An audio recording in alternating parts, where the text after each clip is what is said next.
Udah live di ini di Zoom-nya keterangannya.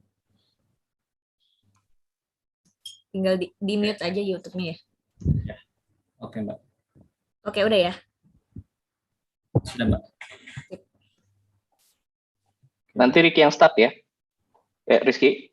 Ya, nanti Ya, sip. opening speech dari saya kan. Ya, sip. Oh, sebentar, Bu.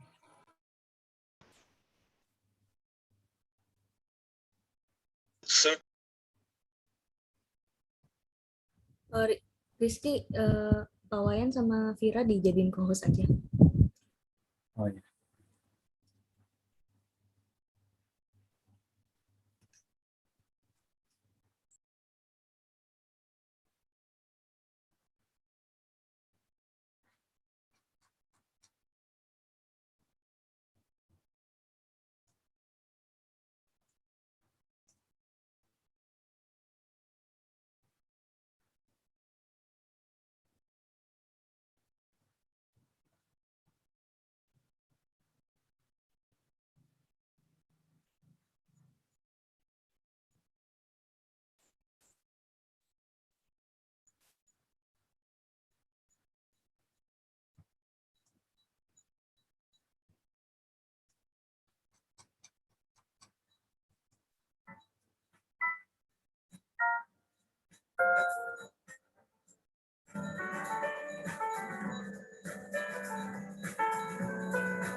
Okay.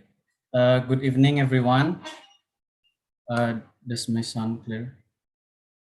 Okay, I think. Good evening, everyone. I hope all of us stay safe and in a healthy condition as well. First and foremost, I would like to say thank you to the Honorable Mr. Iwayan Ratananda Saputra as our amazing speaker of this event tonight, and the Honorable Mr. Yusuf Alfian as the chairperson of SPE Java Indonesia section, the Honorable Mr. Bilal Aslam as our moderator for tonight's event. Beforehand, I would like to introduce myself. My name is Rizky Ramadsyah, and I'm in charge as a project manager of this event. It's been a great pleasure for me to welcome you all to the second series of Young Professional class of SPE Java section. I have no words to describe how thrilled we are to see your enthusiasm. As the record for our first class series, we could hit over 150 participants to attending and participating in this remarkable event. For those of you who still don't know what event this is, the Young Professional class is a series of events held by SPE Java Indonesia section that could attract young, enthusiastic, and talented engineers to help them compete in career industry.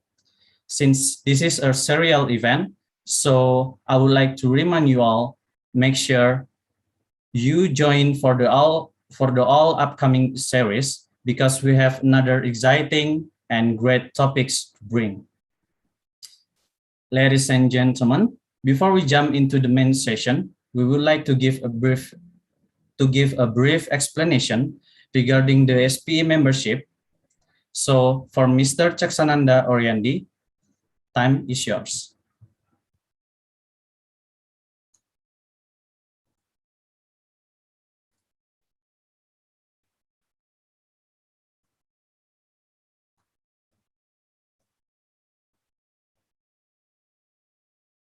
Already?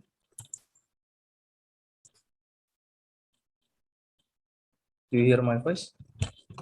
Yes, you can hear. Okay. Good evening, everyone. Hopefully all of you staying healthy. Before starting this event, let me introduce what is SPE. My name is Caksananda Oriandi, but you can call me Ori.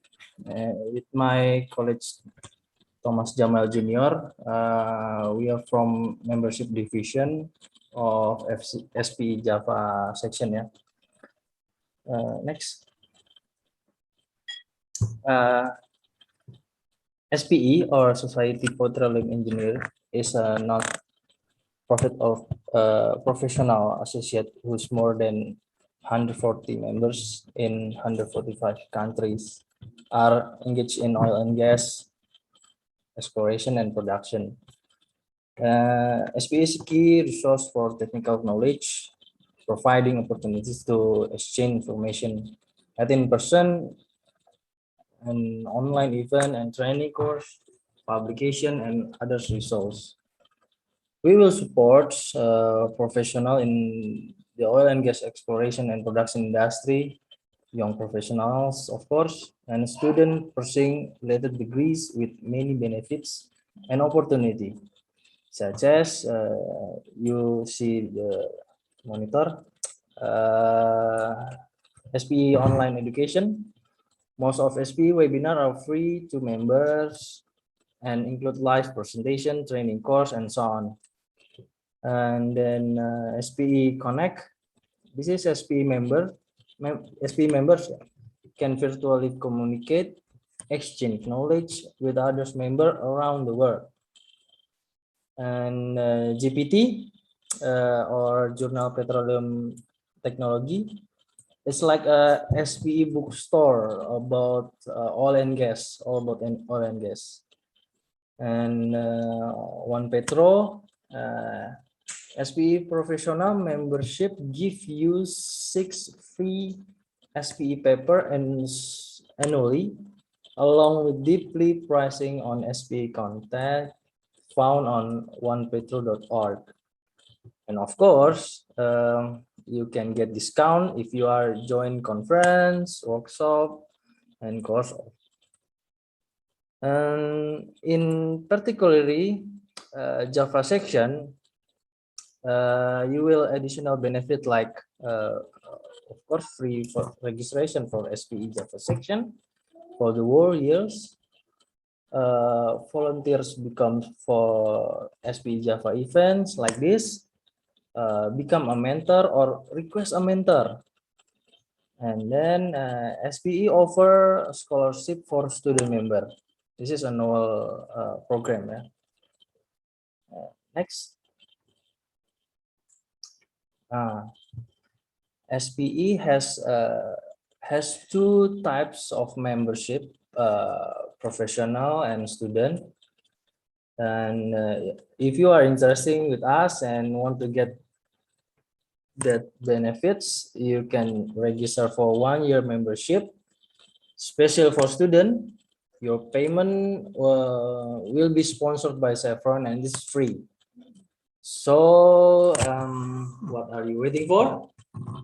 Just join today by registering online in spe.org/join. And if you have confused, you can see on YouTube for the tutorial how to join SPES. And if you have any question, don't hesitate to contact us, me, I, and Pak Tommy. Next. Okay, maybe that's all. Thank you everyone and enjoy the event. Back to moderator.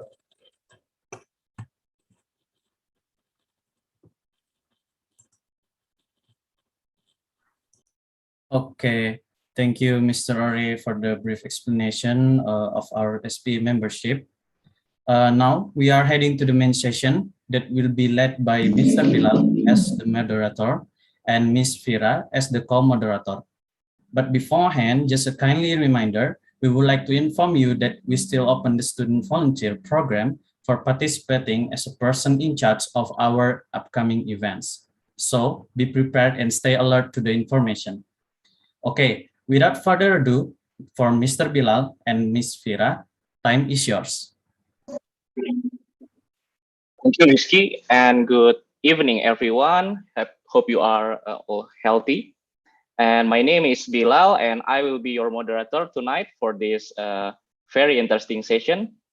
I will be accompanied by Fira here as our co-moderator. And our sessions tonight will discuss how to pursue a career in research. This is maybe you find this as an unusual career path, but it's actually very rewarding. And today we will see the day of life in the petroleum engineering PhD student. Here we have our interesting speaker. It's not your usual PhD student. His name is Iwayan Rakananda Saputra, or you can call him Raka. He is from Bali, and he has completed BSc in Institut Teknologi Bandung in petroleum engineering, and then he continued his education to master degree in Texas A&M University, also in petroleum engineering. And right now, he is still undergoing his PhD study in Texas A&M University, again in petroleum engineering. So we will see what Raka's story tonight. And yeah, he also has a lot of work experiences and achievements, as will be told by Fira. Hello. Okay, thank you, Mas Bilal. So I will continue to tell you all about Mas Raka work experiences. So he is graduate research assistant at Petroleum Engineering Department, Texas A&M University, and his specialty is in surfactant EOR for unconventional hydrocarbon since 2016 until present. And next, he is also technology intern at Halliburton, Houston, TX from 2019 and 2021. And also, he has a lot of achievements. He has more than 10 peer-reviewed and international conference papers, more than 200 citations. Thank you, Mas Bilal. Okay, now can Raka show? Can the MC spotlight Raka for us? Hello, Raka, can you hear us? Yes. Hello. Can everyone hear me? Okay, everyone. So now let's hear the story from Raka himself, the man. So Raka, if you have the introduction for us, please Okay. share it. All right. Let me see if I can share my screen. Oh, all right. Can you see my screen? Yeah. All right. Well, Let's good go. evening, everyone. Thank you for joining. I know it's a little bit late there, but it's early morning here. But yeah, thank you for joining this event here. And thank you, SP Jaffa, for inviting me. And thank you, Waspila and Fira, for the kind introduction. I think to save a lot of time for the Q&A session, I think we can just start right away. This is like a short intro slide that I was asked to prepare for this event, and I think we can start. Hold on, if I can get this to work. There you go. So a little bit more introduction. I think Mas Bilal and Fira already covered most of this, and I'm sorry guys, it's tech problem again. Okay, all right. So yeah, I'm from Bali, and then all right, give me a second. Let me make sure this thing works. Okay, all right. And then sorry about that. So I got my bachelor degree in petroleum in Bandung, and I was also working. My final project was working with the EOR, which is using CO2 and nitrogen for cold bed methane, so already unconventional. And then for oh god,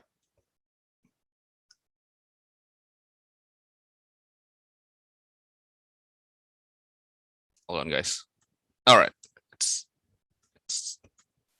and then I did my master. I went to A&M for that, and my project when I did my master was trying to use simulation to upscale lab scale surfactant EOR performance to the field scale. And currently I'm doing my PhD and then focusing more on the surfactant molecular design for shale EOR. And as mentioned, I've been interning with Halliburton in their R&D lab and been doing that for 2 summers. And a little bit of other information about me is that when I'm not in the lab, my night job or my side job is I love music, and I love making it. I play keyboard and synthesizer, and then basically it's all just flip flop electronic music. So that's why I call it making music for aliens. But yeah, so let's a little bit about my research. Basically, why am I doing this surfactant research for shale EOR? So we had evidence that when you add surfactant into your shale wells, it increased the performance of the surfactant. You see here, this is a stack of wells. If I'm not mistaken, it's 20 something wells in Permian Basin. And what I did was I split them into untreated and treated wells, and then I averaged them together. And then the blue line is untreated wells, the red line is surfactant treated wells, and you can see here that it's produced faster and also produce more. So okay, so adding surfactant is good. And then now, the reality is that this shale oil wells, the primary recovery is less than 15% due to the low permeability nature of the rock.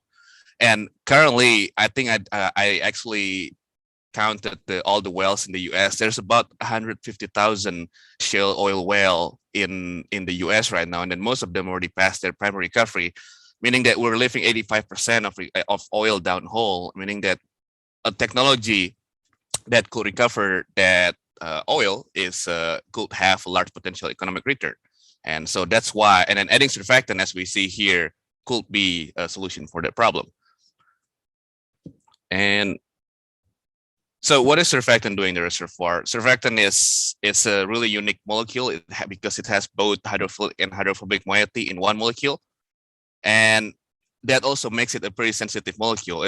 The performance or their activity in oil, water, rock system in the reservoir is controlled by 6 variables: the head group surfactant, the tail group surfactant, the brine of the reservoir, the temperature of the reservoir, what kind of crude oil it produces, and also the rock mineralogy.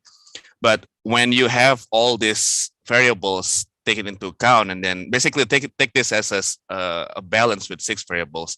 Once you have the balance in the right condition, what it can do for your reservoir is it alters wettability from oil wet to water wet. This is a drop of oil on the rock surface, and then you can see here that the oil is wetting the surface, and then by adding surfactant, it changes this into water wet. And then obviously you want water wet because you can see here that it's easier to flow oil when the oil is in this form rather in this form. And also it will allow you to reduce the oil water interfacial tension than shown here. It's just a smaller drop of oil caused by the smaller oil water IFT. But basically, if one thing if I want you guys to leave with one thing about my research, is basically these 2 videos here. What I have here is this a rock surface that's slanted, that purposely put that way, and then this is this whole system is submerged in water in the aqueous phase. And what you have here is the oil drop, and this is the base case condition without any surfactant. When you put the oil drop on the rock surface and this without any surfactant, you can see that the oil, it sticks to the surface. Now, the right one is when you have surfactant, and this is the same system, the same oil. The only difference is that I added some surfactant into the solution, into the aqueous phase. And you can see here, this is oil drop, and you can see that because the surfactant turns the surface into water wet, you can see that the oil, it just basically rolls off the surface. While if you don't have the surfactant, the oil sticks to the surface. So those are the 2 videos that I work really hard making that. So to summarize, because as we already talked about, in order to have this condition here, the surfactant needs to be in balance with the 6 variables. So in essence, what my research is doing is I'm mapping the difference, the range, the distribution of properties of oil, brine, and rock in the lower 48 shale, and then try to find a screening or a optimization design that I can use to pick which surfactant molecule is best for which kind of reservoir. And then I'm using some kind of surface plot in order to do that. All right, so that was the serious stuff. Now, a little bit about what PhD student or a researcher is doing. Basically there are 4 main things that we need to do. The first thing is, of course, the research for sure. And this includes your literature review, and then you have to design your experiments. You have to, sometimes the equipment for the experiments is not there yet, so you have to build your own equipment. And then of course, after you design your experiment, you have a DOE, you start doing the experiments, and then there will be a lot of trouble. There will be a lot of difficulties because that's research. You're trying to do something new. So you're going to discover a lot of new trouble that people haven't thought about before. So it will involve a lot of troubleshooting. And after you have all the experiments, and then you come to your data analysis, which I think is one of my most favorite part in doing research. And I think one note here is that I think this is just putting it nicely, you are your own boss. It's basically because you have to pace yourself.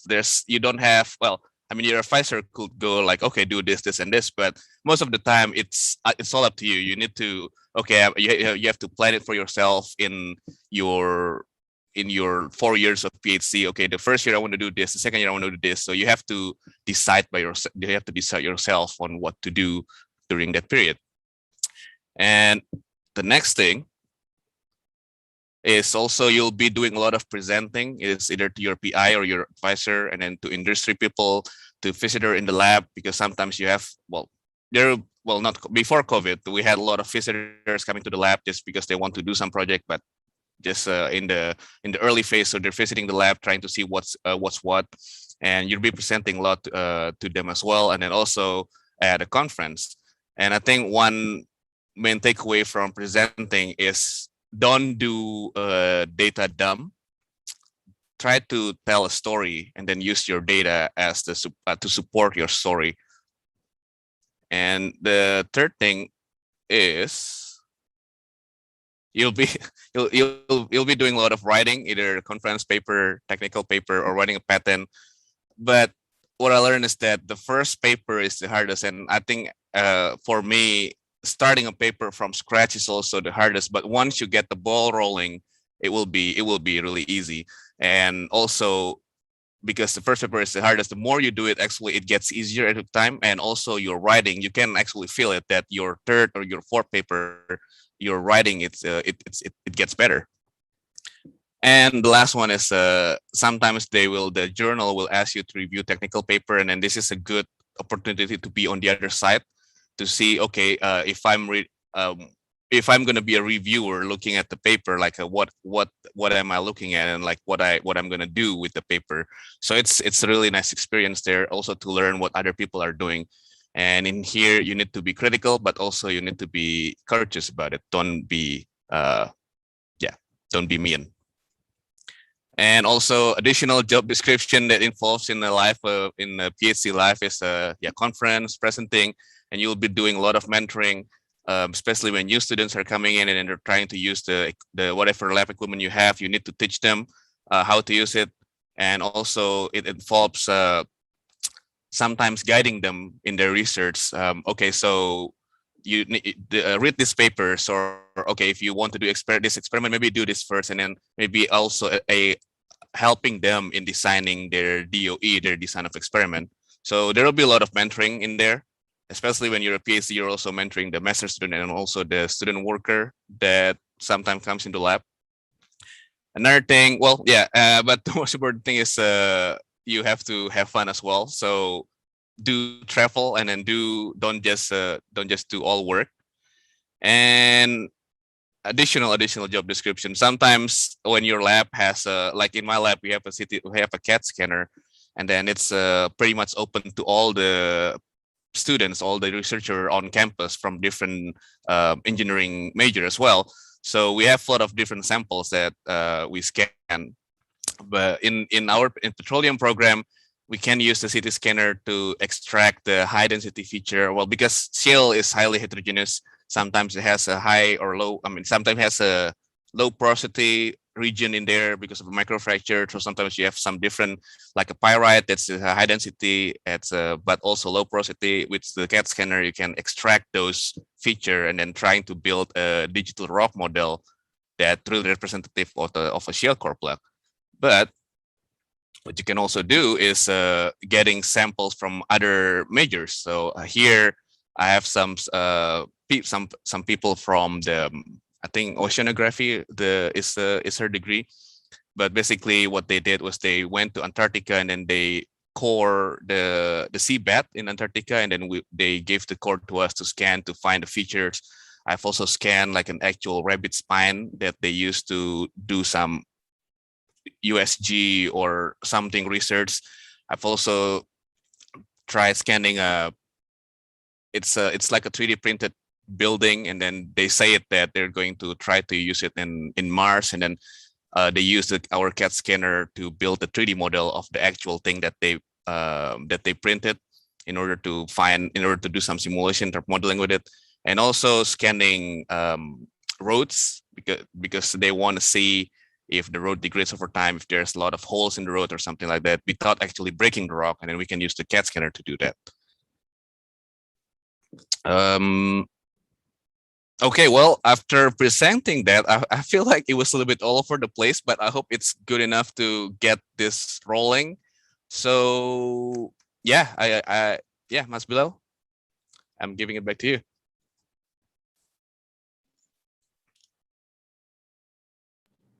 Okay. Yeah. It's really nice to see your presentation because it's really beyond the expectation about, especially in unconventional hydrocarbon.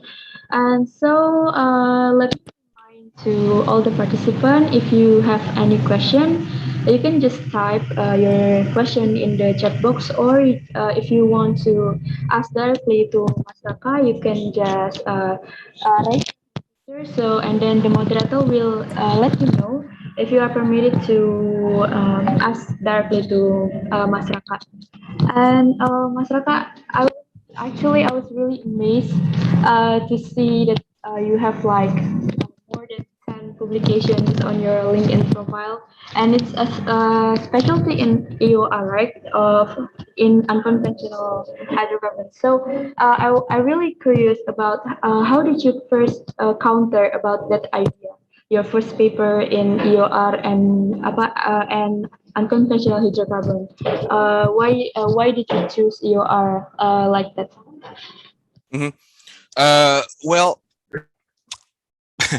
most of the so what happened was so when you get here and then start doing school there, you can do two ways. Either you already have something. So if you're say you're doing LPDP or you're sponsored by a company, typically they already have some project that they want you to work on.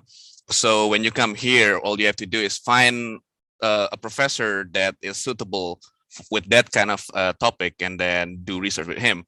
But for me, I was not I didn't come here sponsored, so I have to look for professors that willing to take me and then um, get me as a research assistant. And his topic was actually about shale EOR, so it was it was that kind of situation.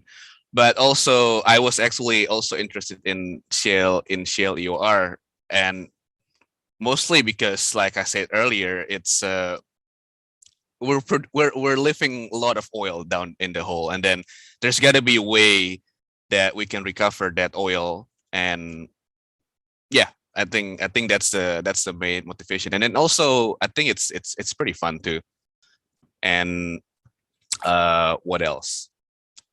Yeah, and one more thing is I think being a PhD in petroleum, the way I see it is you're actually, I think for me, you're trying to bring whatever science or technology from other discipline and then try to apply it to petroleum to help improve production, to help oil recovery. And then for me, it's trying bringing chemistry, especially in the surface chemistry, in the surfactant part, to petroleum, and then in order to improve oil recovery. But in the end, it's all about it's all about improving oil recovery, improving efficiency.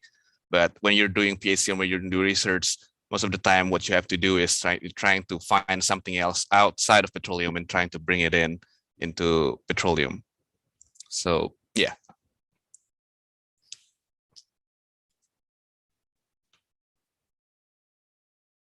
Yeah, actually, because all I know is unconventional hydrocarbon is not really common in Indonesia.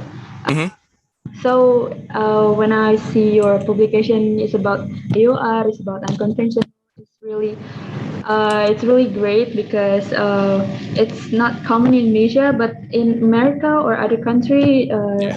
the in effect is it really like common or to discuss? Yeah, well, I got first introduced to unconventional because of a class in ITB. Mas Dea taught the class. I don't know if he still teaches teaches the class right now. But yeah, I got first introduced there, and then like got hooked. I think it was pretty interesting. I think because also what happened, why they're doing shale, why they're doing unconventional in the U.S. is because they already produce oil since the 1800s, and it's safe to say that most of the conventional reservoir that they have is already done. And they had the impact of that in the 1970s when they had the embargo, and then the oil price here was like skyrocketed, and then they actually have to limit the gas that they can sell to people to fill their car. So the government back then started a research, well, started a funding. Okay, we need to be able to have an energy independence here again. and then that's when they start to look at the other kind of oil resource that they have here. And then I think they started with CBM, and then after that they found shale gas and then found a way to produce it, and then that's how it started. But yeah, it's a common thing here, because that's the only thing that they have left. Well, other than Gulf of Mexico, but that's a different story. Yeah. Okay, Raka. Mhm. Yeah, very insightful presentation. A lot of our presentation participants really enjoyed it, and I would like to take a step back from the moment of your PhD journey, Mhm. and here are some questions regarding your PhD journey. What are your biggest challenges that you find during your journey, and how you manage that? Yeah, I know that being a PhD is quite challenging, and I believe there is also reward in the journey itself. So maybe Mhm. you could elaborate more on that. Thank you. Mm,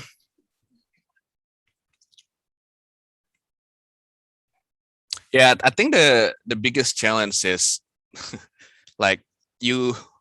I think it's not just for PhD, but it applies to most stuff. But you could plan Yeah, as best Do, as you can. do you okay? Sorry, say again. Do you believe that PhD is for everyone? I believe that everyone has their own what's the word, their own interest that they should pursue, because like it's if you like research, if you like working in the lab, or I mean not always working in the lab, like if you like coding and but basically if you like research and then trying solving problems and new problems and that kind of stuff, then yeah, then PhD is for you. But if you don't like working in the lab, and then it's like it's not for everyone, but if you have to be. But I'm saying that, but what I mean is that you need to find your own where you're passionate at, and then basically try doing that. So yeah. All right. Yeah, But I the think. difficult, I think I didn't answer your first question though. It's I mean, Yeah, you still yeah. wanted to answer that. Well, What I please was be gonna honest say with is, us. but no, what I was gonna say is Just let it there. uh no, what I was gonna say is like you can plan the best plan all you can, but most of the time, that I think it was from The Martian, the Matt Damon movie, like things always go south, and Okay. and then if in my case, most of the time is regarding experiments. Like you plan, okay, you already have a plan. This month I want to do this experiment, and then the experiment itself, the preparation for the sample took like 3 months. So it already a lot of prep going behind there. And then like once you get to the experiment, the data is not showing as you expected. So it's, yeah, I mean, you can plan you can plan the best you can, but most of the time it won't come true like that. All you have to do is to make the best of it, and then to be able to adapt to whatever the challenge is. So I think that's the hardest thing, yeah, in PhD. I feel like that applies to everything in life. But yeah. Yeah, but beside yeah, we can say passion, or maybe Mhm. that's because what you like, or but do you have something else that keep you going even though in your hardest days? Or else, yeah, because yeah, some of our participants are Mhm. curious about Mhm. how you manage that, especially how to balance your daily routine or work life balance. Is it Yeah. yeah, can PhD have a work life balance actually? I think you have to. You don't have. It's not just PhD. Like for every work, I think you have a work-life balance. If it's good, if your work, I mean, if you like your work so much and you don't feel like working, it's good. But I don't think that most of the time doesn't apply to everyone. But the way I do it is, I always try not to do work and on Saturday and on Sunday, so I can do other stuff. Like I said earlier, I do music, and then that's basically my release from all the numbers crunching and then all the left brain stuff into and going away from there, and then like trying to enjoy my time in the weekend using the right brain. So I think, yeah, I think it's important. You have to be able to separate it. But with that, I also would say that focus is important, and it's not just focusing when you're working, but also focusing when you're having fun. You don't want to be working and also thinking about having fun, and the same thing, you want to have fun while also thinking about working, because you won't feel you won't get the most out of it. So be focused at both sides, whenever you're working and also whenever you're having fun. So yeah. So yeah. Okay, I like it. Work hard and play harder. Okay. Exactly. Yeah, exactly. Okay. So Vira, do you have? Yeah, Okay, Mas Raka, I guess being a researcher is tough, but also there's a lot of have fun that we can Mhm. experience being a researcher. So, when you do the research, how many hours you can spend your time for a research in, maybe a one research or a long time research? How many hours could you spend? Like daily? Yeah, in daily. Uh well, long time. Like it's there's time. I mean, it depends. There's time when I have to crunch for paper or for a deadline, and then I could be in the lab from 9 a.m. to 11 p.m. So there's times like that, and also there's time where you don't have that many stuff to do because you're waiting for samples to be done or something, and then you just basically work like, I don't know, 4 hours, 3 hours in a day. But yeah, it's when like as a PhD student, at least for me, there's not really what's the word, it's not really a 9 to 5 job, because I guess you can try to make it, but there's also, like I said earlier, there's a lot of additional job descriptions, and then that you won't be able to fit in 8 hours. So your 8 hours could be just working in your research for your own research, and then you need additional hours to help the other students to review paper, to write paper. So yeah, there's gonna be a lot of long hours, but that's why I said earlier, um, you need to be passionate about it, because you won't feel you won't take it as a burden, but it's like, oh yeah, this is fun. I think especially if you're passionate about it, and then like you're running your experiment, and then the result it gives you good result, it gives you exactly, oh yeah, I predict that it will happen, and then like it actually happened like that. It's like it's a good feeling. It's like, oh yeah, it happening exactly as I thought it would be, and then like your hypothesis is confirmed, and so there's fun in that too. But yeah, it's gonna be long hours. Not gonna lie. I feel like Okay. I'm actually scaring people away from research here, but Yeah, I guess being researcher is, it's really tough, I guess, because you have to make innovation, right, on your yeah. paper and your next paper, maybe. Hmm. So I really want to know about. Can you tell us about your journey from undergraduate Hmm. degree in petroleum engineering, and why Yeah. did you choose Texas, and why did Yeah. you choose being a PhD and stuff like that? Yeah.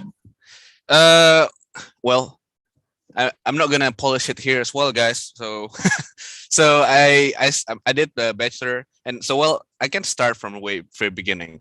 So I didn't know petroleum engineering in high school. Then I watched a movie an old movie called Armageddon, and it has Bruce Willis, Ben Affleck, Liv Tyler, and the soundtrack is Aerosmith. And then I think in the opening shot, it was in the Gulf of Mexico, and then they were the Bruce Willis guy was just walking around the platforms like, whoa, okay, what is this? And then so that got me introduced to petroleum, and then I decided, okay, let's do petroleum in Bandung, and then I got there, and then finishing the school, and then graduated 2015, right after my class year graduated like 3 days after the oil price crashed from 120 something to $30. So it was a really tough time. And then but the good thing is, I guess most of us now have advanced degree because we couldn't find there's not a lot of job openings back then. So we went back to school, and then so I went to A&M. I went to A&M because mostly there's a lot of professors in the petroleum engineering department in ITB that graduated from here. So I was already kind of indoctrinated. I was like, oh yeah, A&M is the best school. I mean, it is the best school. But like, yeah, I got known into A&M then, and then yeah, it's like decided, okay, let's do grad school because I couldn't find a job. So, but having said that, I feel like it was a good thing because I was pretty lucky because I kind of found my calling, my true calling. Like I spent the first semester trying out working in the lab, and then I found that oh yeah, I like this stuff. I like doing this. So I think, and that's why after master and when decided to go to PhD because I found I think this is what I want to do. I want to do research. I want to be working in the lab, and yeah, that's why I decided to keep going, and that's how I get here right now. So yeah, it was a bad time. It was my original plan was to get a job, but because of the situation at the time, like I said, like you can plan the best thing you want, but most of the time won't come like that. But all you have to do is to adapt and try to make the best of it. And this for me, it was going to A&M, and then I found actually that I like doing this stuff. So yeah, that's in 2 minutes the short summary of the journey. Okay, what a journey you have, Rasa. And now some of our participants actually interested on how you apply the graduate schools and how to get accepted. So maybe you can share your journey of applying into graduate school, how to get an LOA, and something in line. So okay, just a precaution. Like I applied 6 years ago, so I mean, the it might have changed, but I think the gist of it is you need to, for US school, you have to do GRE, and it's basically like TPA, but for US school. And then it has three parts: the math, the English, or that's not what it's called, but it's the English part of it, and then writing. But for engineering school, they usually care more about the math part, and then it's not the, I mean, it's just like like a saringan masuk saringan masuk university in Indonesia. It's just something like that. So that's the first thing to do, and then most of the time you need to have a letter of recommendation. And when I applied, I asked from 3 professors in Bandung, and then they were really kind enough to wrote the letter. And that can come from anyone, either your supervisor or your mentor or anyone. But so you need the letter of recommendation, and after that you need to fill application, and also you need to write an essay, basically why do you want to go to the school, and then why you should pick me as a student. And I think that's it. I think that's all you need. And then I will say, and then be mindful of the deadline, because if I'm not mistaken, if you want to start in fall, which is in September, you need to you need to submit the application by February or by March. So it's the semester before. So be mindful of the deadline. Just GRE, and also be mindful that GRE result takes about 2 to 3 weeks, if I'm not mistaken, to for the result to come out. And so you need to take into account of that as well. And then writing letters also for your professors in your school. It will take them some time to write that. I mean, they're busy, and then you're asking them to write a letter. So take into account that. So I would say start thinking about it now, and then try to start all the process, including preparing yourself, studying for GRE, about 3-4 months before the deadline, of the application. And also be mindful that sometimes you need to send the documents to the school, and then that could take, depends, like it could take like a week or two, like the actual physical document. So you need to take into account of that as well. So yeah, that's how to apply. Okay, nice. And yeah, some of us also wonder about how you pay for the tuitions in the grad school in the United States. Are you supported by some scholarships, or is there any other scheme that Yeah. we can fulfill our tuitions? Yeah, so that's a nice thing here. So my title, like as introduced before, is the graduate research assistant, and that's basically you're working for your professor, doing the research. And when you do that, they pay for your tuition, and also they give you some allowance each month, like to pay for food, to pay for your apartment and stuff. So yeah, that's they have that kind of program here. But yeah, that means you have to work for the research. But the good thing also, aside from the money, is that you can actually use that research, that work that you're doing for that research, as your thesis or as your dissertation. So you're kind of like hitting two birds with one stone here. You get paid, and also basically you're getting paid to do school, so which is really nice. So that's one way. I think that's the most common way here, other than having scholarship from the country or from your company. And yeah, but yeah, you have to apply for that. You have to talk to the professors, and yeah, basically it's like applying for a job. Okay, so there are a lot of ways to get your tuition supported by the campus itself, right? And yeah, and then the good thing is, like, it's 100%. It's 100% covered, and they also give you like a stipend every month. So that's a really good program. Okay, thank you, Raka. And now, actually, there is a question from Mr. Patrick Juher Fauzan regarding publication. As you said, PhD student have a lot of writing to do. So he asked, can you give us tips about how to make some publications like paper? Because for me as a beginner, the most biggest obstacle is afraid of failure. So do you have some kind of afraid of your papers not getting accepted, or things like that? How you handle this? Yeah. Well, I feel like I mean, I get a lot of rejection as well. Like not all of my paper was accepted, but I think the first thing is to be confident, and you need to build that confidence. It doesn't come out just like that. You have to build the confidence about you're confident about yourself, and in order to do that, you have to be really good at what you're writing. And basically you need to make sure that yourself know, that your subconscious self know that, yeah, I know this thing. I know this thing, that's why I'm writing it. And then when you have that, then writing paper, it's going to be easier. But yeah, I mean, failure is like I said earlier, like you can plan all the best you want, but things always go south, and you have to just adapt to it.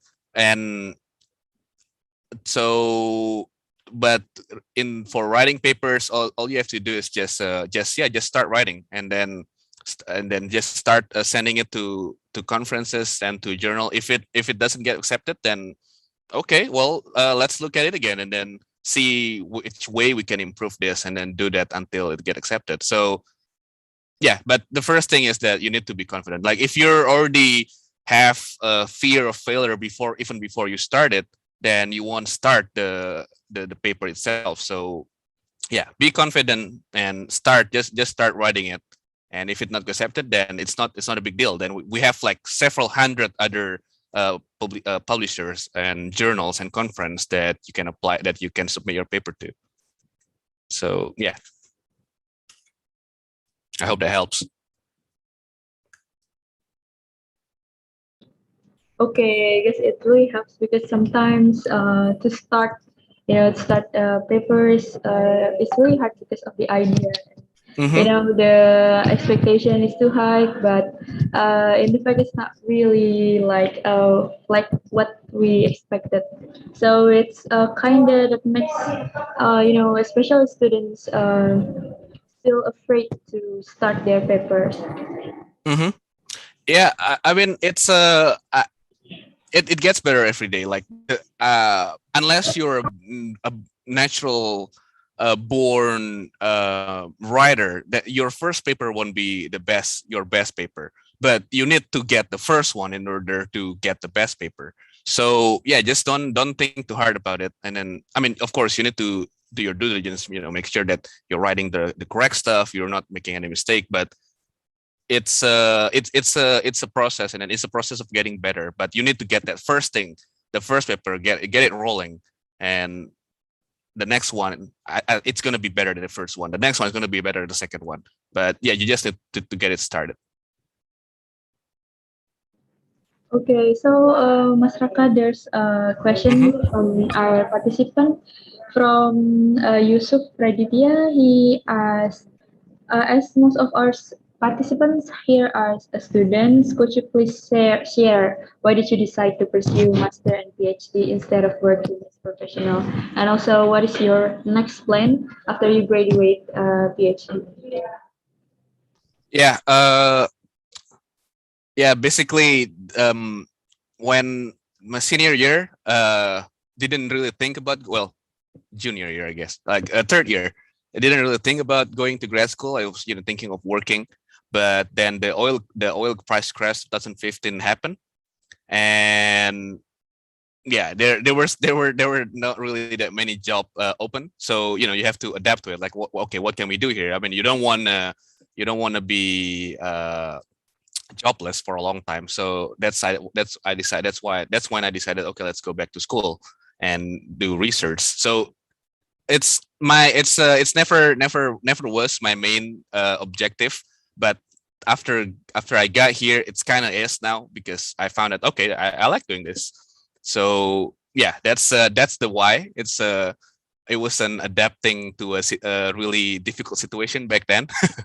And then the plan forward is to continue working in research. Yeah, like I said, I found my calling, and then it's in research, and I wanna do that more.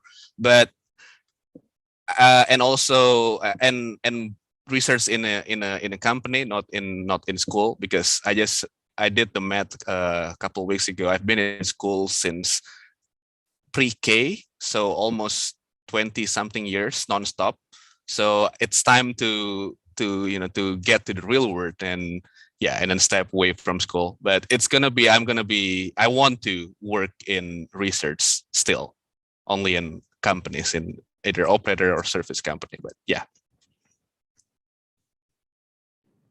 Okay, so Mas, can you give us insight about the career option after we graduate as a researcher Mm-hmm. on maybe on company or stuff like that about the career option. And also I think there's a lot of people that curious about the salary being a researcher in some company, or after you graduate from PhD you go to company, but the salary.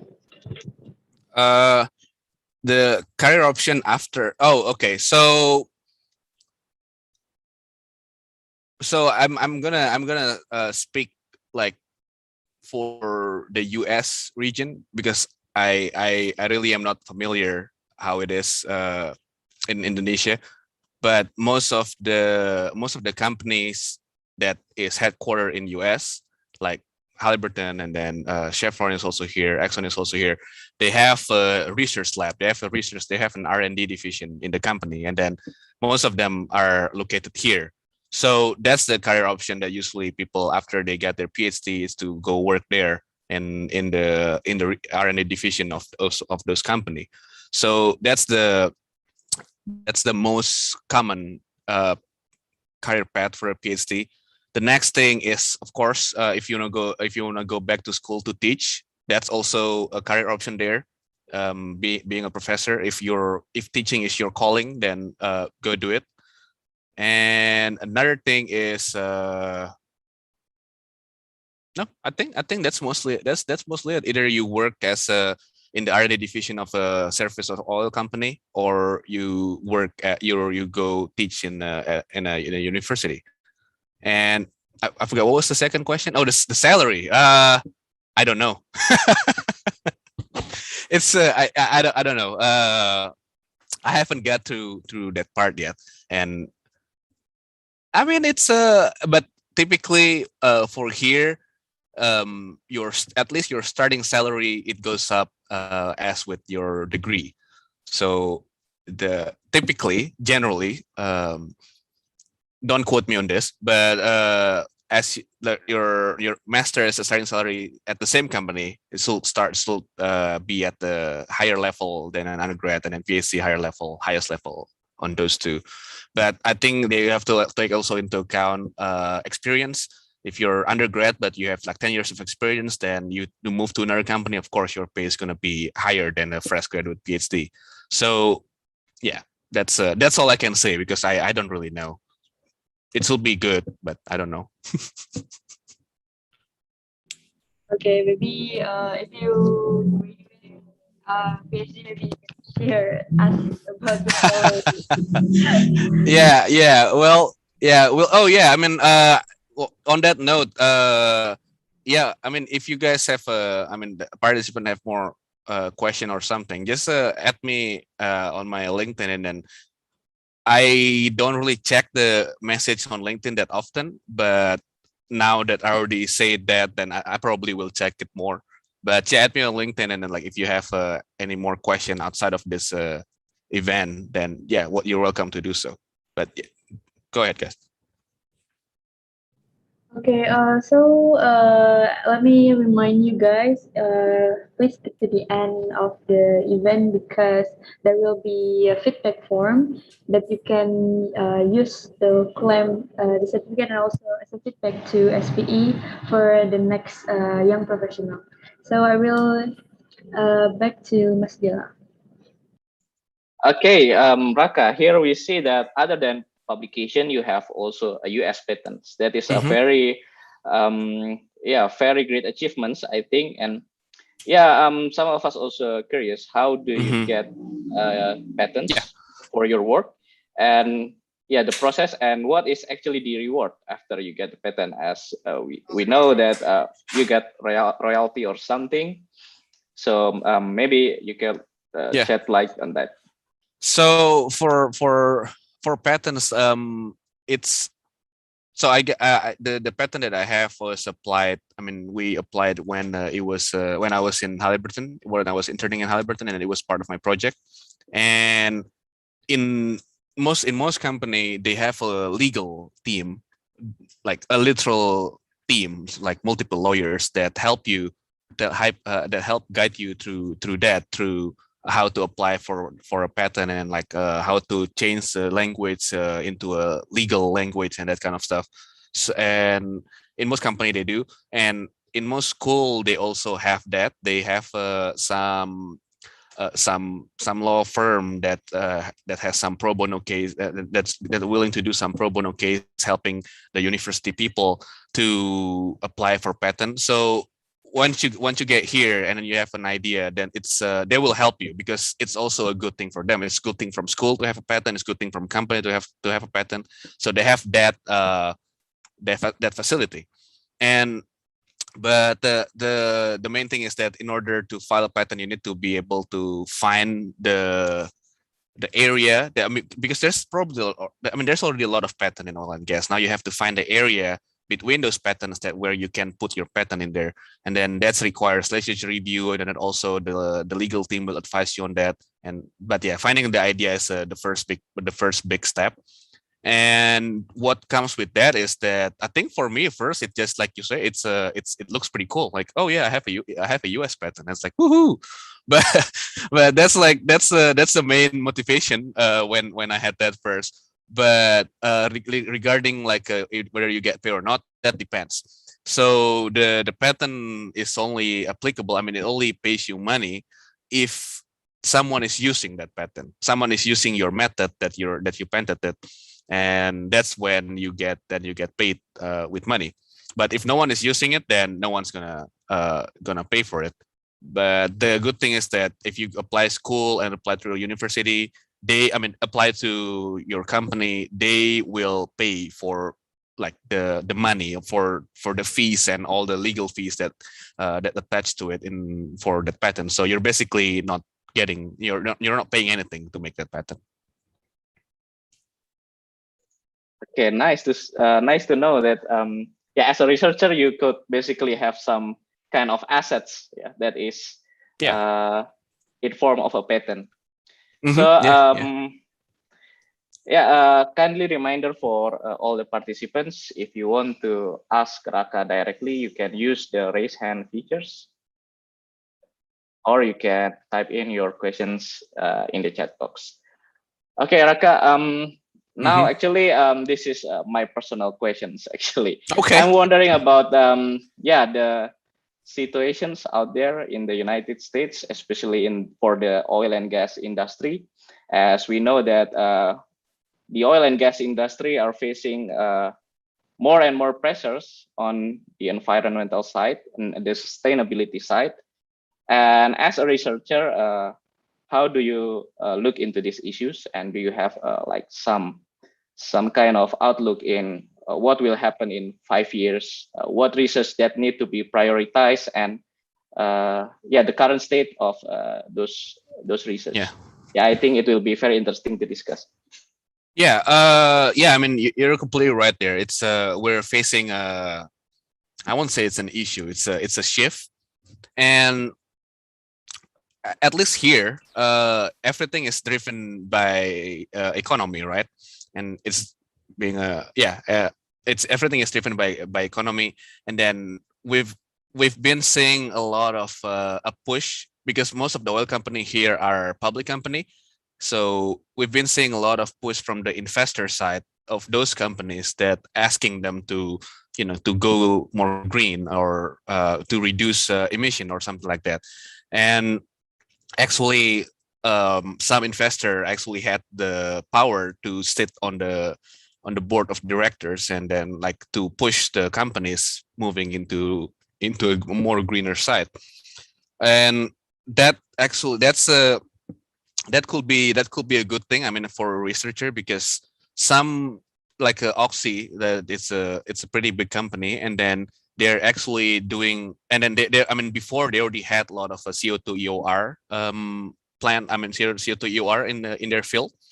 And what they're doing now is they're actually funding technologies, like funding research in order how to capture CO2 directly from air, and then build that into a enormous plan. And then what they're doing is trying to get it into either net zero or even negative by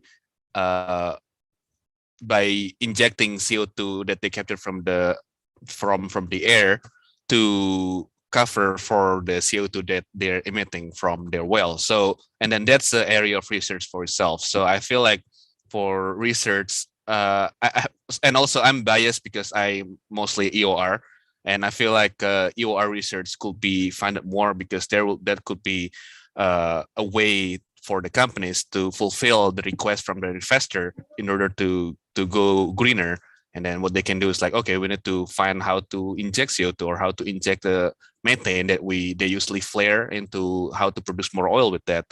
So they're reducing their methane or CO2 emission in order to produce more oil. So I feel like that's what's gonna happen there. Yeah, it's mostly economical side push from the investor, and then they have to do that, and then that's gonna open more area for research, especially in a gas injection. All right. Yeah, I hope we as industry and our society can have a more sustainable way to produce oil in the future. Okay. And actually, we also one more thing. Sorry, Bilal. Okay. One more thing I'll forget. I mean, if we're gonna sequester, we do see CO2 sequestration. Like, I mean, just thinking for a sec here. who has the best knowledge and the best experience as an engineer dealing with injecting fluid into a well into the underground. And I mean, that's basically, well, what we're doing is we're producing fluid, but we're just reversing it. But we already have all the experience of how to make a well, how to assess the reservoir. So it could be an area in the future, like where they ask us to, okay, we're doing this, we're injecting gas, and we want to inject gas, and then like petroleum engineering is the one program that knows how to do that. It's almost the same like the Armageddon movie where they ask Bruce Willis as an oil driller to drill something in the asteroid, because like, oh yeah, this is the guy that knows how to drill, and then they send him on the asteroid. But yeah, we're not going to space, but we're just using our expertise in helping going greener. So yeah, that's another thing that I want to say. Okay, yeah, nice. But the message still stands that the petroleum engineer can still save the world, right? Yeah, but now this time we are not going to the asteroid. We're not going to space. Yeah, maybe we will soon. I don't know if they have they found oil, and I don't know, but yeah, going to space seems fun. Yeah, actually, I've read some publication that say that there are a lot of methane hydrates inside the sediments in Mars. Oh, okay. Yeah, and the hydrates could be used for terraforming or change the atmosphere if we somehow release all the methanes. Yeah, so I think just release all the methanes, and then we could have like to create the artificial greenhouse gas effect, so that the Mars will have the same temperature as atmosphere. Earth. Yeah. That's actually it's very far-fetched prospect right now, but still it's a very interesting way to look at the prospect of petroleum engineering. Definitely. Okay, Raka, as the one who has a lot of experience in unconventional hydrocarbon exploitation and exploration, do you think Indonesia could somehow reach the same success story as the United States in the shale boom era, such that what happens in 2015? Okay, and how? Do you have like some of milestone that we as a country need to reach to have that kind of success in the production of I think it has to be, well, at least here they got it really successful because it was both economic and policy driven, and also that's policy, but it's they literally didn't have anything else, and they want to be able to have an energy independence. So that's why they decided to drill deeper and then like found shale. But shale is basically the source rock of your conventional reservoir, right? And then you're drilling deeper into the source rock and then producing the oil from there. And seeing how in Indonesia there's a lot of conventional reservoir, those hydrocarbon comes from somewhere else, come from a source rock.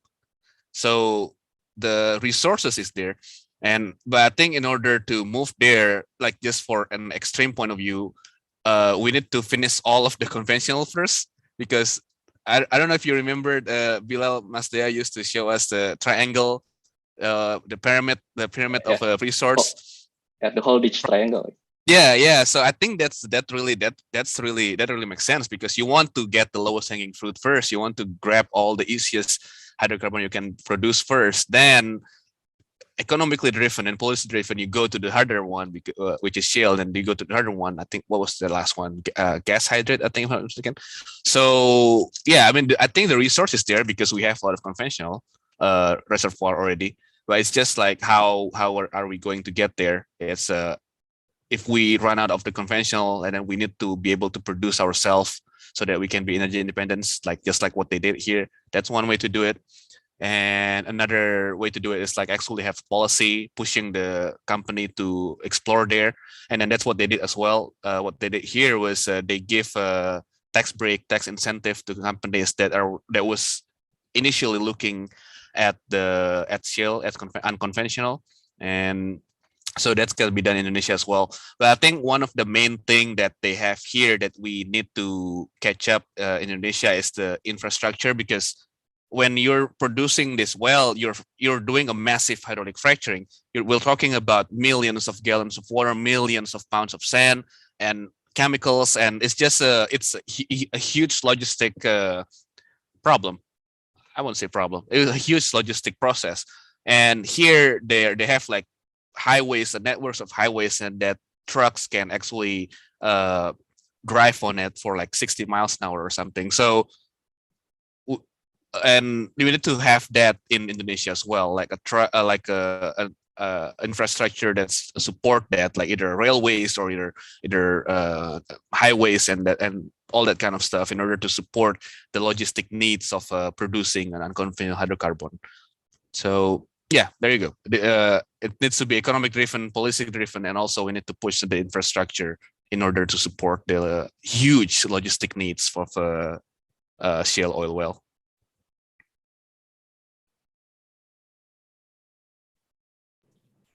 Okay, Mas, maybe I'm so curious about the prospect in Indonesia. Right? So, Indonesia is not really common about unconventional. So, what is the challenges for every countries who want to start developing their unconventional resource this day, especially? Well, I think the challenge is, I think if I forget the country, either I think it's Saudi, no, I think Qatar, like they also start producing shale gas. So it's the technology is transferable, and I think that's a good thing, because now we already have a working technology. Because back in the 70s, they literally have to start from scratch. Like we don't know where we have some method, but it was not optimized in order to produce the unconventional. So I think it will be easier for other country to start using as well, because the technology is already there. And I think the challenges is it's the logistic, and because here it was back in the 80s, I think late early 90s where they finished the interstate highway, and then like just building roads that connects everything. And that's I don't see a lot of that in other countries, but that's a really crucial part in developing unconventional, because of the huge logistic need. So I think that's the main problem that needs to be solved. But once we get that solved, it's going to be easier, because the technology is already there. We already know what works. We already know what doesn't work. So yeah. Okay, maybe kindly remind you to if you want to ask, you can chat, type the chat box, or if you want to ask Mas Raka directly, you can just raise your hand, and the moderator will let you know if you are permitted to ask to Mas Raka. And also, there's an interesting question from Fabrian Asrul. Do you know if there is any company that has a research division in Indonesia? Can we say that a PhD is overspec for workers of oil and gas in Indonesia? That's a good question. Because I don't really know. I haven't done the research. Maybe I should have done that before we do this. But yeah, I don't really know. Because I think mostly. Oh well, I mean, you can work at schools, because correct me if I'm wrong, Bilal, but there's also like a research division, like say in ITB, and then they're doing research they're doing some research from the company, but not being a professor, but working in that research lab. Is that right? Maybe Yeah, Bilal we knows have more about this. some kind of research consortium. Yeah. Where not only lecturer or professor who work on that, but also graduate students or maybe some alumni who focus his or her work on research. Yeah, we have things like that in the campus. But I think maybe there are some other research division in the industry. I think Pertamina have one. Oh right, yeah. Pertamina has one for sure. Like yeah, I forgot about that because actually there was a couple of well more than a couple of people.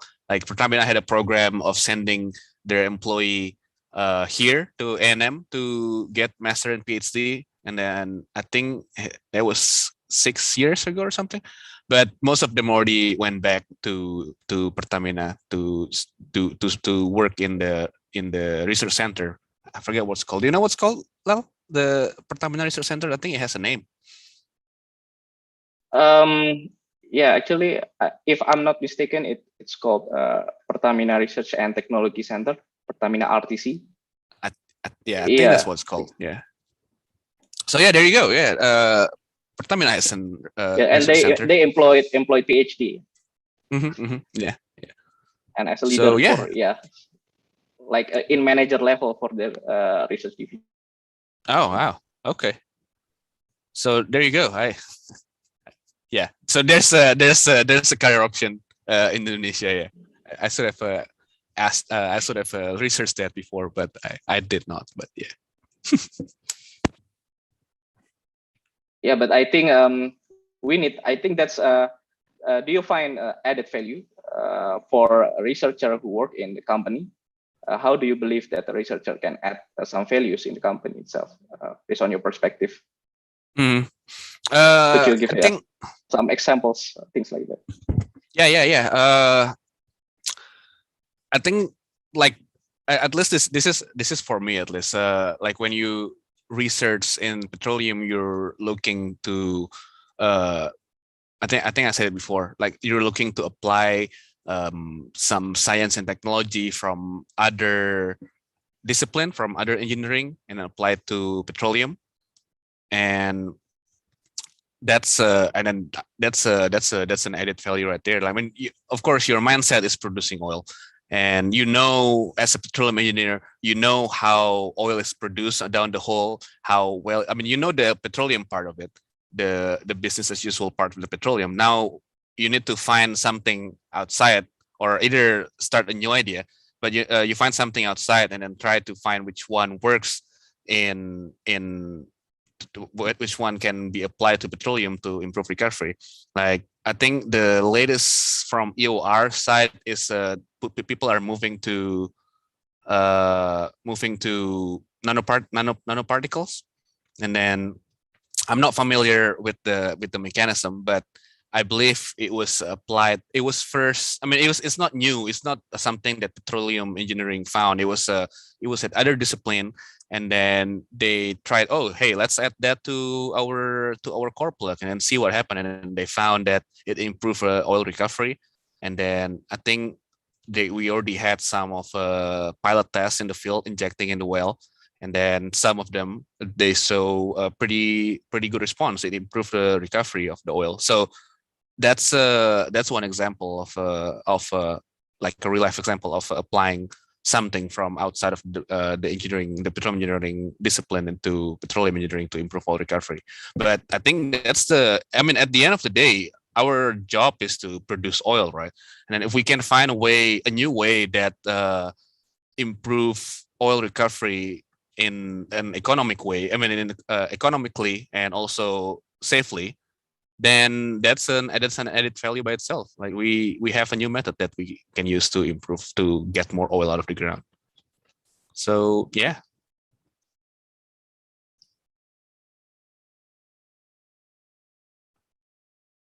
And also it's not just I think I'm glossing over the surface there, but also another thing is that there's also some supporting part. Like say you have asphaltene or wax in the in your pipeline or in your well bore, and then as a researcher you have to, okay, in this condition, what can I add, what kind of chemical I can add there in order to remove that precipitation. And that's a part of research too. I mean, you don't like directly improve oil recovery by grabbing more oil from the reservoir, but you're helping reducing the loss of production that is caused by those precipitation. So that's also another thing that you can do as a researcher. Yeah. Yeah, I think that's a concrete example, yeah, of what researchers can do in our industry. And yeah, as we know, SKK Migas and the Energy and Mineral Ministry in general have a target of reaching 1 million barrel oil per day by 2030. And for such ambition to be achieved, we need better ways and cheaper ways to produce oil. Okay, back to you, Vira. Okay, Mas, maybe I want to go back as a researcher in Texas. If you working on your long-term research example, and then the result is not like what you want or what you expected, or maybe it's a failed research, right? Have you ever get a failed research on that? And if you have if you have ever get failed, how did you make your day, bring your mood back, and to handle the situation. I heard that you're the join music community to handle that kind of situation.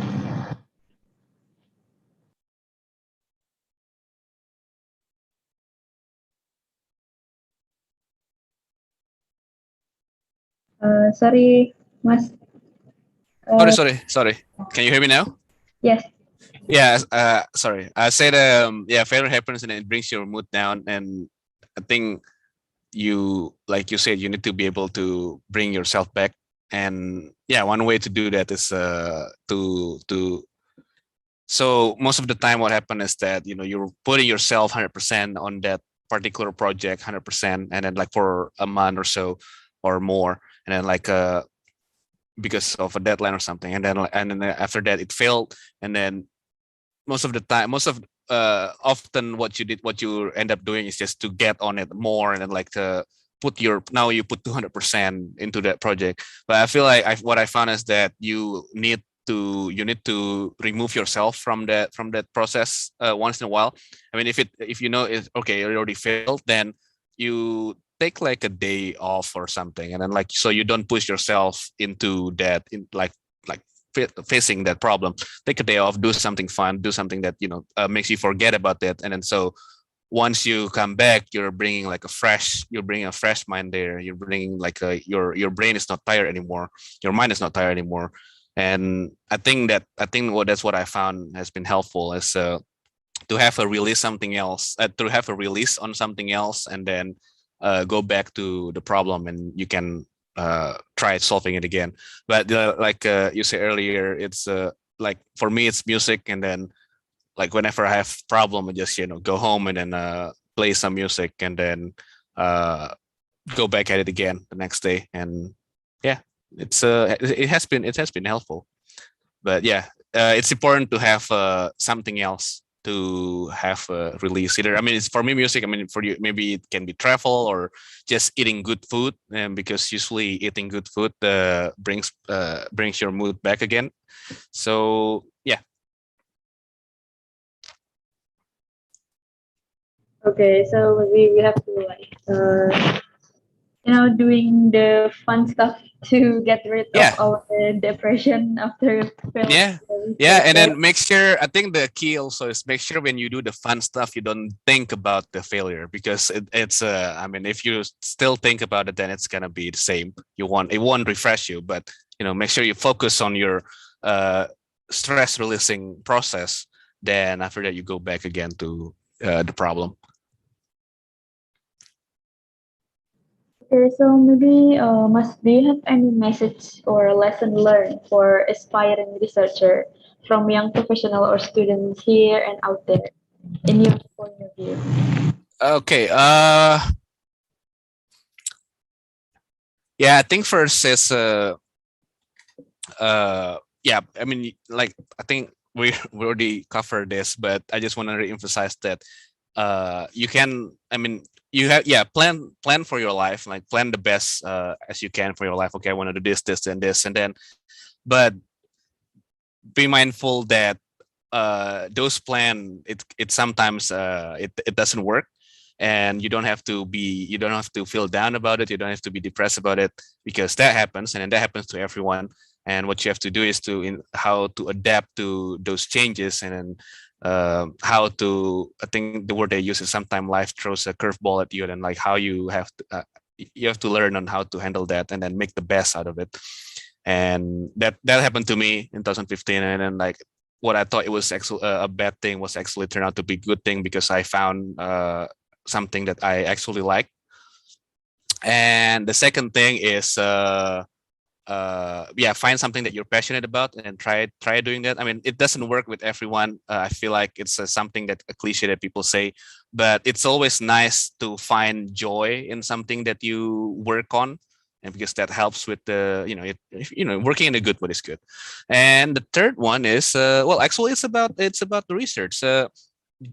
Learn statistic, because it really helps, and learn how to and involve in statistic. It's presenting data, and then by statistic mean I mean it's not just finding mean, average, mode, and max mean. I mean that's included in it, but it's statistics is basically a way of looking at the data that you have and trying to find some correlation, and that is really helpful when you start doing research. And also when you start working in the real with job as well, because like you're gonna have data, and then like you have to bring your skill on how to look at the data and then how to learn from that data. So yeah, learn statistic, and then learn how to present your data, because I saw sometimes people, when they have data, they just, okay, this is my data, I have this and this, and then this is the trend that I have, blah blah blah.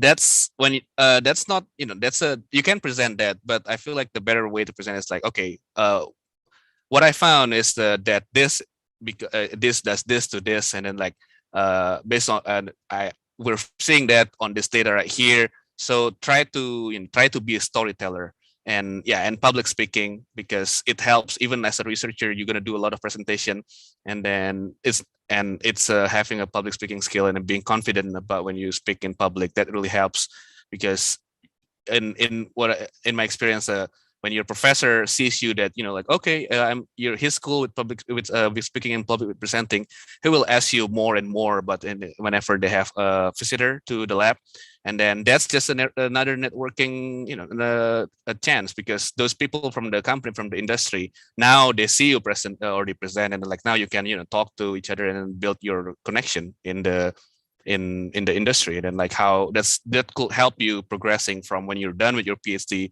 to the industry. Like, oh yeah, I already know these people. So you're not just in your student bubble, so you already start having connection in the professional world as well. So yeah, I think that's it. So plan your best, but be ready to change the plan, and find something that you're passionate about, and then learn statistic, and then public speaking. So I think that's the fourth thing that I have. I hope that helps. Okay, such a powerful message from Masaka, and also interesting questions from all the participants. And everyone, unfortunately, we are already reached the final session of our talk show this day.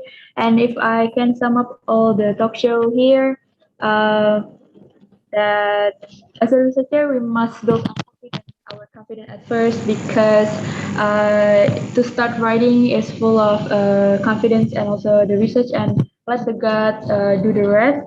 And also being the researcher is not all about the good days, but also there's a lot of bad days in it. So we have to make our mind to get rid of the bad day and start doing fun stuff to start the new day.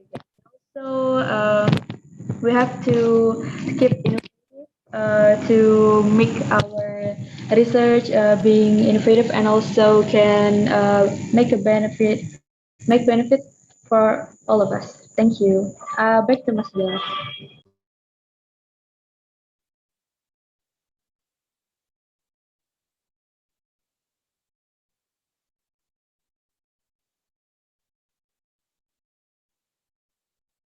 Oh, maybe let me please fill the feedback form to claim the certificate, and also give feedback for next SPE events, and also please stick to every event that from SPE Java, because all is about interesting stuff.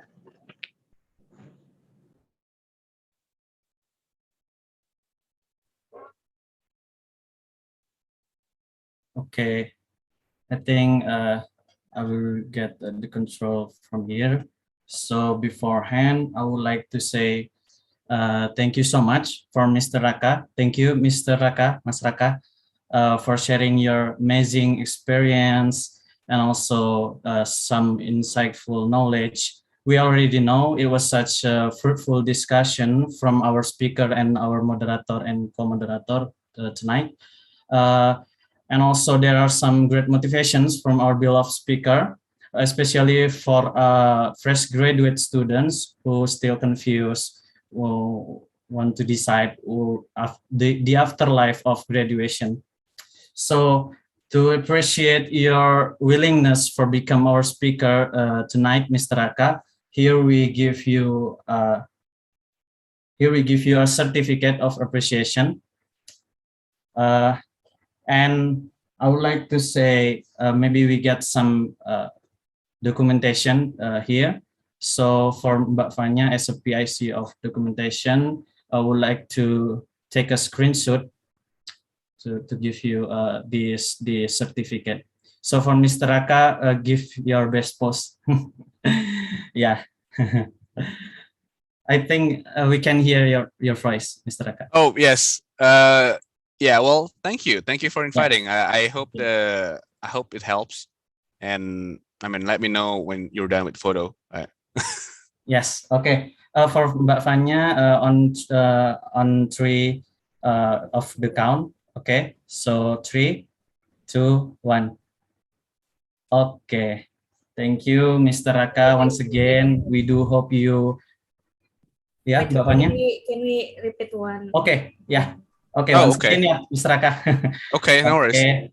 On 3, 3, 2, 1. Cheers. Okay. Thank you, Mr. Raka. Once again for our being our moderator, being our speaker today. We do hope you stay safe and stay healthy to continue your life in PhD in Texas. Okay. Thank you. Maybe Mr. Yusuf, there are some closing statement or appreciation to Mr. Raka. Go ahead, Mr. Yusuf. Oh, sorry. Okay.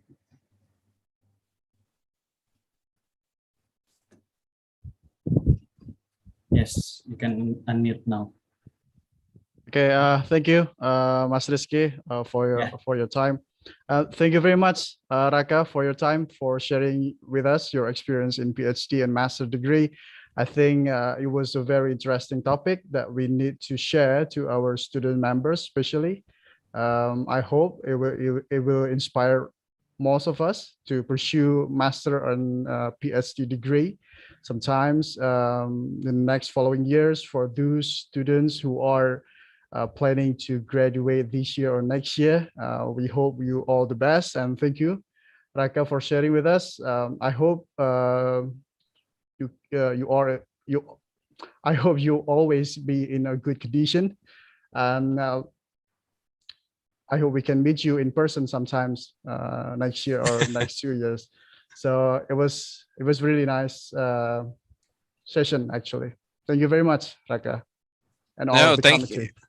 Thank you, Fian, and for inviting, and then thank you, SPJF, and all the people behind the scene that helped make this event happen.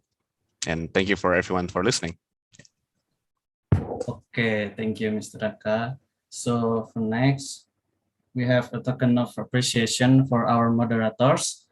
So for the first certificate of appreciation, I'm afraid that Mr. Bilal already left the room. He's here. Bilal is here. Yeah. Okay. So for Mr. Bilal, here we give you a certificate of appreciation for being our moderator today. And once again, I think we have a documentation shortly. So give your best pose, and for Mbak Fanya, be ready. Okay, take a screenshot on 3, 3, 2, 1. Okay. All good, Mbak Fanya? Yeah. Okay, once again, thank you, Mr. Bilal. And this is a certificate of appreciation also for our co-moderator, for Miss Vira. Thank you for being our co-moderator. It was such a great experience, right? Okay, to get our documentation, take a best pose on 3, 3, 2, 1. Okay, all good, Mbak Fanya? Oh, wait. Oh yeah, Wait. okay. We can retake it. Okay, okay. One on 3, 3, 2, 1. Okay. Thank you, Miss Vira. So yeah, I think that's all from me as a project manager. I'll give it back to our moderator, Mr. Bilal, to lead our photo session. Thank you. Okay, now let's everyone open the camera so we can have a photo session together with the speaker and all of you. Okay, so yeah, we have a lot of participants here. So there will be 2 screenshots. Okay, let me take your photos now. 3, 2, 1. Okay, and once again for the next screen. Okay, 3, 2, 1. Well, thank you everyone for attending our session today. And I hope we can all learn something from this class, and please stay tuned on our next program in Young Professional. And we hope that in this session, we could share a lot of career option that is actually available for the young professional in E&P industries. So back to you, Mr. Rizky. Okay, I think we already reached our end of session for this tonight young professional class for the series, second series. So once again, we would like to say thank you for our speaker, Mr. Raka, Mr. Bilal as our moderator, and Ms. Vira as our co-moderator, and Mr. Yusuf as our SPE Java chairperson, who are already attending this class tonight. So yeah, I think we can conclude our event tonight, and yeah, see you on our next series of young professional class. Thank you, everyone. Bye. Thank you. Bye. Thank you, Raka. Bye.